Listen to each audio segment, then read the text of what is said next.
All right, now we've got our proving ground and we saved it. And then when we have access to Canvas, we posted it in. So what is the next rubric requirement? We need to identify the resolution in pixels per inch and the physical format. And with that information, we know what we can do with these pixels, right? What they're good for. So all I have to do is open up the project and go to image size, right? And that will tell me, without resampling it, you want to have resample unchecked, at 300 pixels per inch, which is standard print, minimum print resolution. This is 16.3 by 19.8 inches. So I'm going to make a little note of that. It always will give the horizontal measurement first, the width first. And I'll round up. So 16.4 inches by 19.9 inches. Horizontal by vertical. And then what is its resolution? At 300 pixels per inch, PPI. Now, I have to ask myself, okay, it's at 300. Are those dimensions larger than 8 by 10? And the answer is yes. So that means, for the definitions of this class, that it is large enough to be printed. So I'm going to label that print resolution. So I'm going to say, whoops. After it, hit return. Give myself some working space here. I'm going to say standard print resolution. And its dimensions are 16.4 inches, which is done with double quotations, x by 19.9 inches. But that's not done. That's just the physical dimensions of it with your rulers at 300 PPI, pixels per inch. That shows me you know what standard print resolution is. Okay. And now I've met 2 of the 3 rubric requirements. But if you put its dimensions and then its resolution, but you don't label it as either for print or for screen, you haven't met all of those requirements yet. So let me demonstrate. What if, because I've already saved it, what if I resample this and I change it to being 7 inches by 8.4 inches at 300 pixels per inch? And I say, okay, what I just did was lose a whole lot of pixel quality, right? It just really got reduced, but it still looks pretty good on the screen. Why? Because if I go to image size and I see, oh, this is smaller than 8 by 10 when it's at 300, which can happen for lots of reasons, then what I want to do is uncheck resample and change the 300, which is standard print resolution, to standard screen resolution, which is 72 pixels per inch.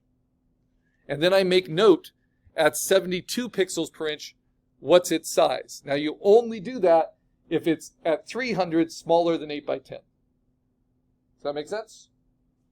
Because if it's not big enough for print resolution, if it's not at least 8 by 10 by 300, then you want to say what it is at screen resolution.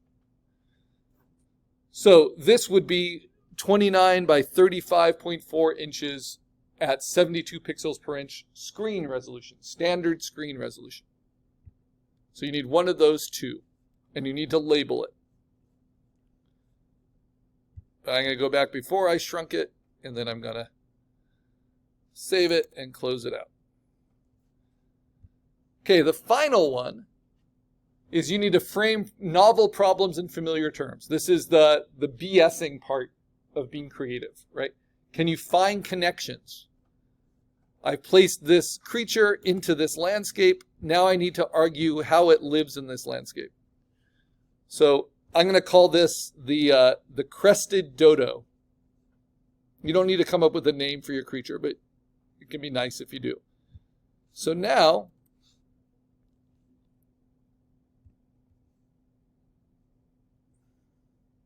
yeah, I'm actually going to label these to help you out. I'll say rubric second requirement. is your image, where it matches the anatomy and the lighting. The rubric first requirement is where you give the resolution and you label it. I just want to make sure you have these. You don't need to label that. And then the rubric third requirement is you write a description of how your creature survives in its setting. And you can just look right at the rubric.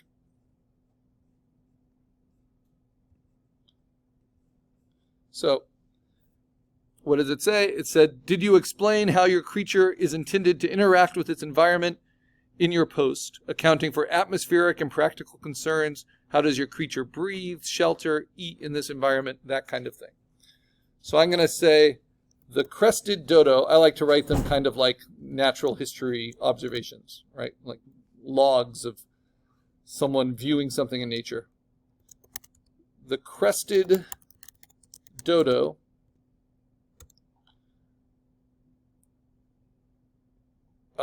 impressively blends into the foliage of its tree-lined canyon environment, despite its enormous size. It can be seen walking several times a day to eat massive amounts of freshwater fish from the canyon stream.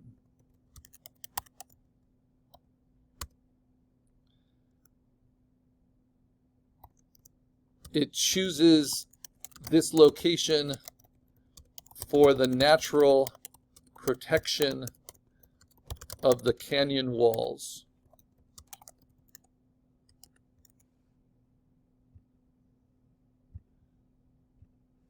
And though flightless, is relatively safe from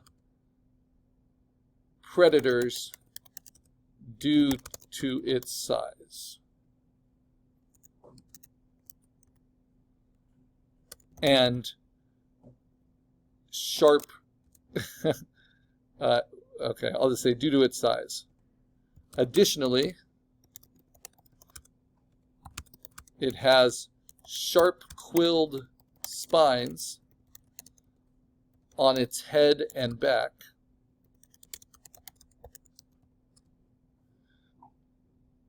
to act as a deterrent.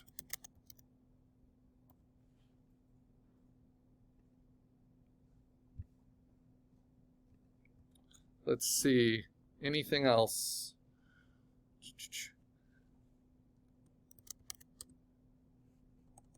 Let's see, slow and quiet in nature. Its biggest natural challenge is finding a mate.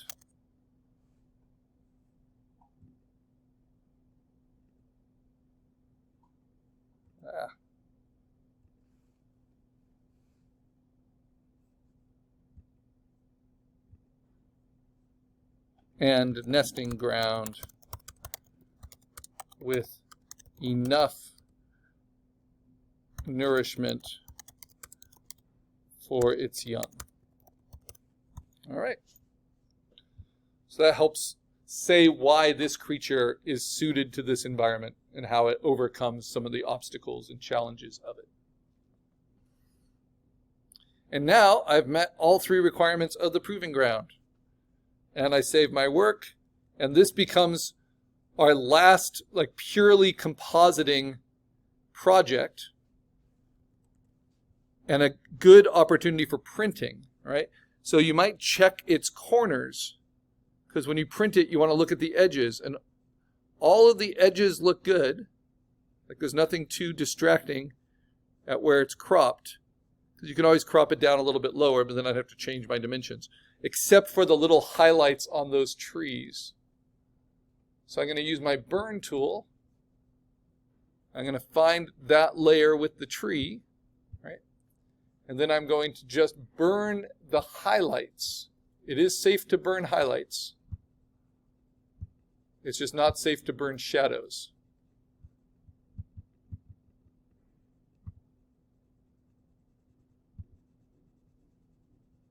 And I really want to darken those. Am I on the right layer? No, I'm not on the right layer. There we go. So they don't distract right at the edge.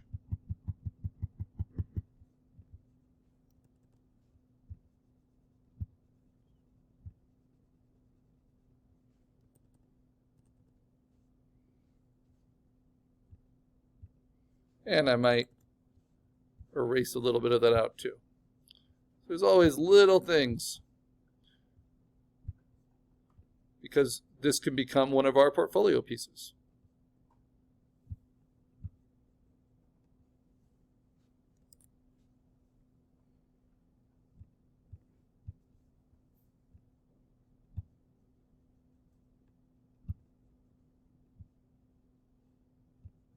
Okay.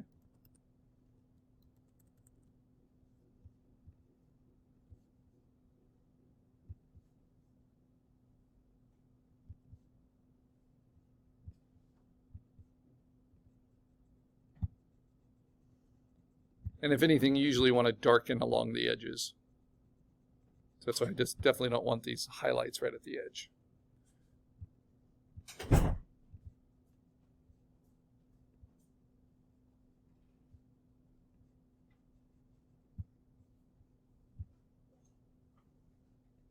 Okay. Good, good. So save it. Now, you can always come back to this PSD and you can make additional changes, right? You have all the layers. It's basically like a stage setup where you can control all the aspects.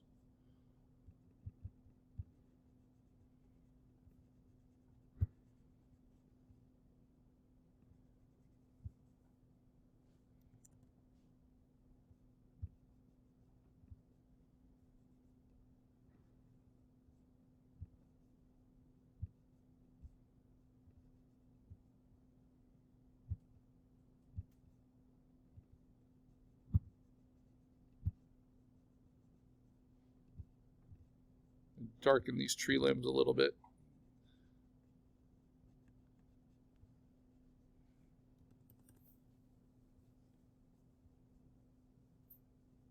Because the more you kind of play with this, the more you'll make decisions. That might help.